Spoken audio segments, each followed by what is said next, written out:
If you have been following the channel, you will know that every month I like to introduce a new brand or watch not previously covered. So today it's the turn of Farer, an independent British brand offering some really interesting, refreshing and competitive watches. But this is no ordinary watch. I've decided to start with one of their most compelling propositions, an automatic, fully functional world timer that is Swiss made and get this, under $1,500. But is it any good? Well, let's roll the intro with all the hidden horological nods to the birthplace of this brand in its honor.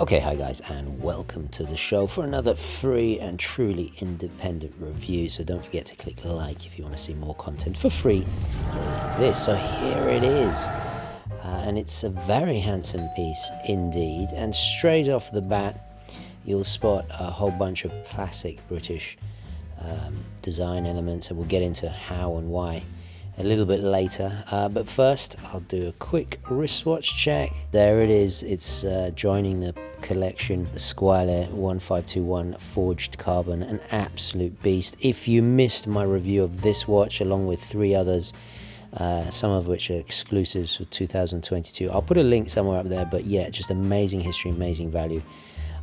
So I just had to do it, and I think the Azzurro is staying. But anyway, we'll come back to that in another video.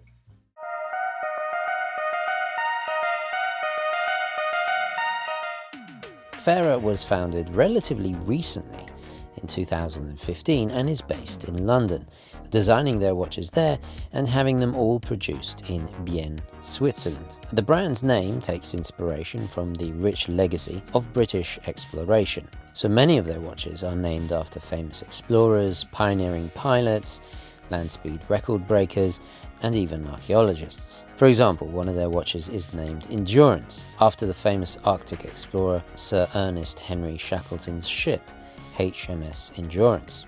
The world timer we are looking at today is called Roche, after Anthony de la Roche, a 17th century English merchant who was the first to discover land south of the Antarctic convergence. These moments in history crucially relied on timing and navigation.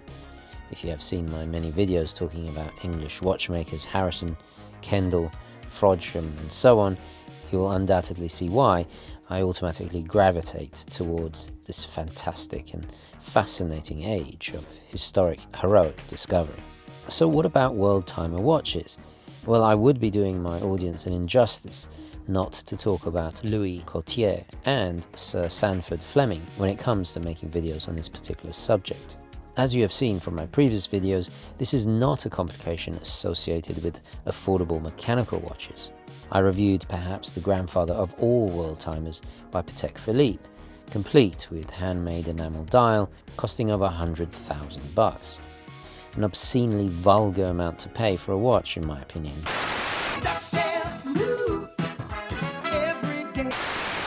But at the end of the day, if that is how somebody wants to spend their money, who am I to say otherwise? But essentially, a world timer is a timepiece that can show you multiple time zones all simultaneously. Unlike the GMT, which typically has more than one time zone via a second hour hand, a world timer can show you 24 time zones using a mechanically moving disc representing major cities and time zones around the world simultaneously. Although this complication in various forms had existed since 1884, it's based on Sir Sanford Fleming, a Scottish-born Canadian inventor who introduced the revolutionary system of worldwide time zones that was first proposed in 1879. It was not until 1931 that a renowned Swiss watchmaker named Louis Cartier created a whole new movement small enough to fit in a watch that was capable of showing and tracking these 24 time zones. With the increase of world travel and global communications via telephone and radio during the 1930s, many watchmaking companies took an interest in Cartier's creations. However, it was the prestigious watchmaker Patek Philippe that fostered the closest relationship with this horological genius beyond all others. The result was dozens of different world time references from 1937 onwards.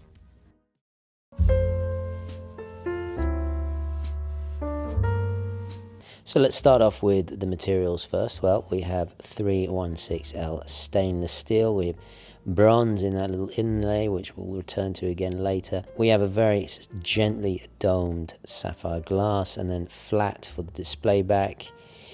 The front has reflective treatment on the inside. The dimensions are absolutely fantastic. I'll put them on the screen now so you can see. Wonderfully slender in particular. That's what I'm most impressed by, this piece being so great to wear and comfortable. The water resistance is 100 meters with 2 crowns, surprisingly, and then neither of which are screwed down. So really great for everyday wear. You just don't have to worry about it. That 10 o'clock crown there, if you turn it, manipulates the inner rotating bezel there at the periphery of the dial with the 24 time zones, and it is bi-directional. It's ratcheted to the 24 cities there, and pleasingly solid performing. And then we have your typical conventional crown at the 3 o'clock. If we flip it over and we look in the display back, you'll see we have an ETA there. This is the 2893-1.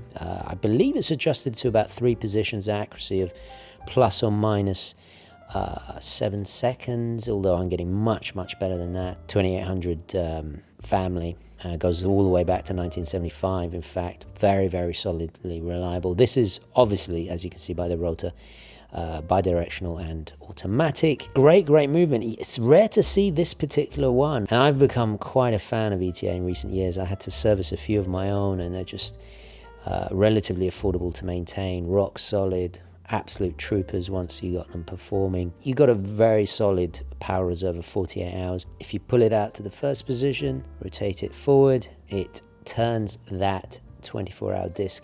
If you turn it downwards, it clicks over the date, which is quick set. Now it comes on a choice of different color leather straps. This particular material, this is not your typical leather. This is actually what is called Barinia, or Barinia. I'm not quite sure how you pronounce it.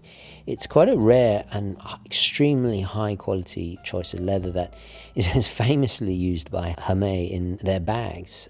Usually it's used in equestrian, kind of very durable gear like saddles and stuff. So really cool. This one was an ocean blue, and the interior is a nice cognac and definitely matches. Just a standard pin buckle with the Farer logo, which actually looking at it looks a little bit like a sail of a ship, or also the arrow tip of the seconds hand. The best aspect of this watch, and I've saved it for last in this section, is the luminescence. It's applied to pretty much everything. Amazing orientation thanks to those exaggerated, almost 3-dimensional numerals there and markers. It's on all the hands, and even the time zone bezel, both on the periphery and on the inner 24-hour bezels. So it's still functional in low light. Just amazing. I've never seen that actually in a world timer. So very compelling indeed. So this is a grade A super luminova, a luminescence a dive watch would be jealous of. So absolutely phenomenal.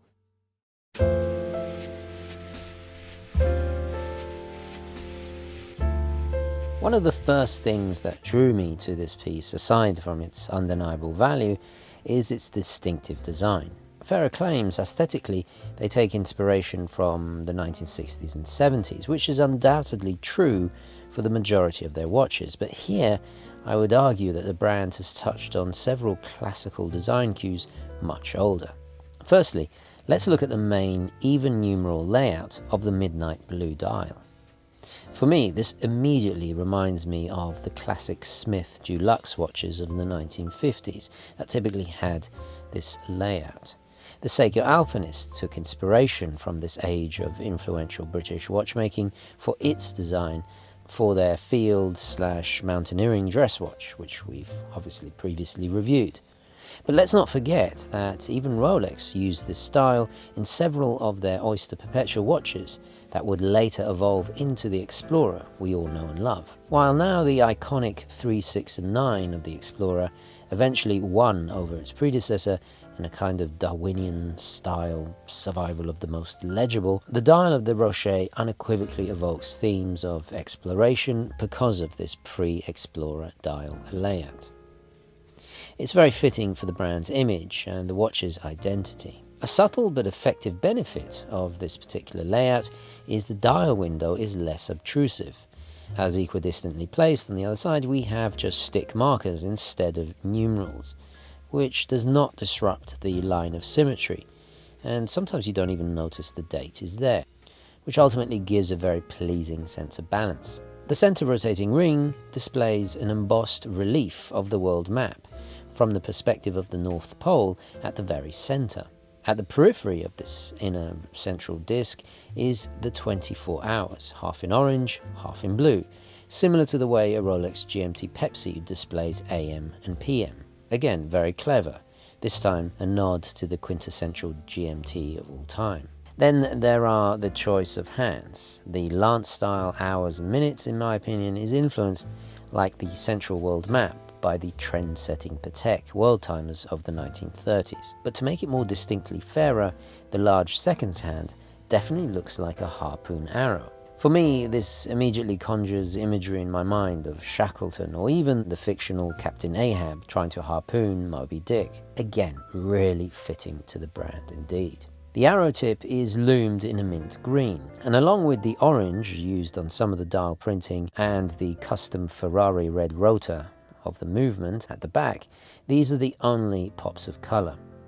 This was actually rather surprising, as the use of vivid colours has become something of a signature in most of their other watches.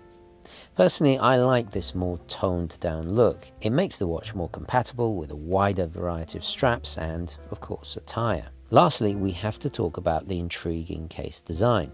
Rather than having the finishes defined by beveling or contrasting sections, the bead-blasted areas are indented with a raised edge in high polish. This gives the watch a sense of modernity that, like the different finishes, contrasts nicely to the more traditional design language we find in the rest of the watch. This is then finished off with the 3 o'clock crown having a signed bronze inlay cap. A cool little bit of unique embellishment.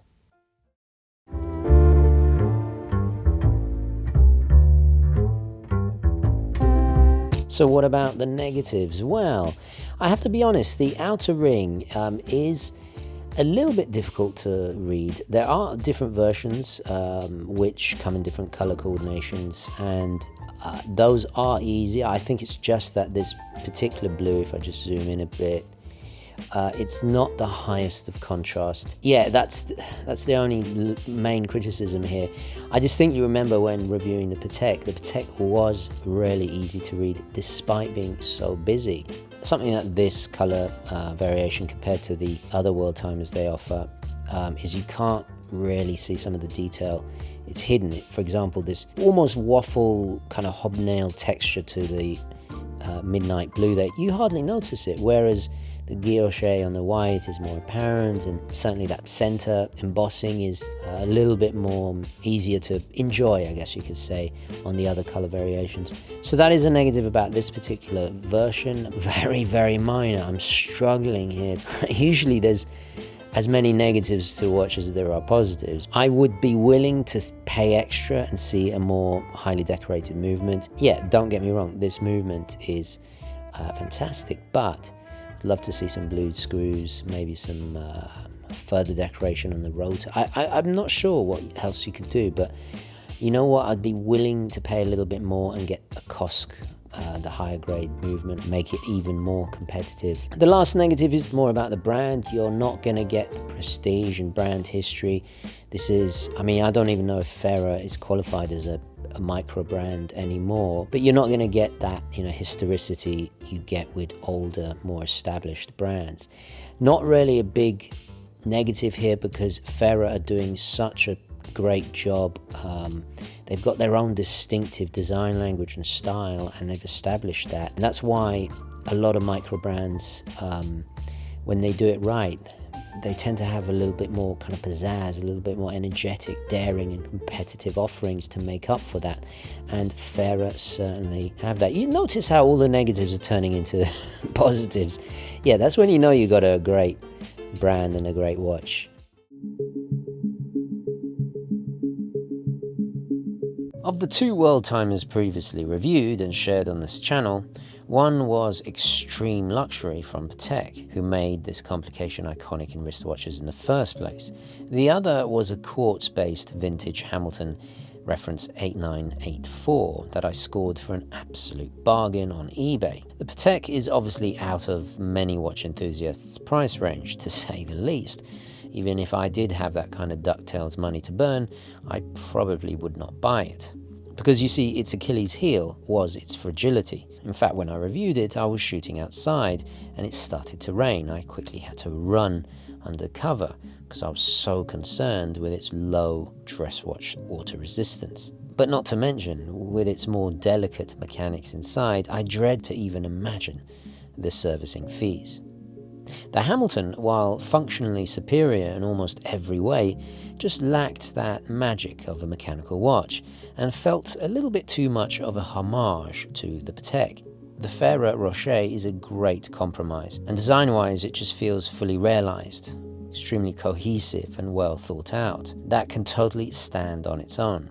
Another important point to mention is, unlike most of my reviews, you don't have to hear me complaining about how big it is.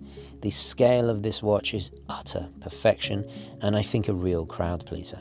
So, while it may not have the heritage of the previously discussed brands, it makes up for in outstanding quality, intelligent, elegant and functional design, extremely capable performance, situational and sartorial versatility, especially when you consider that this can actually handle a more active lifestyle.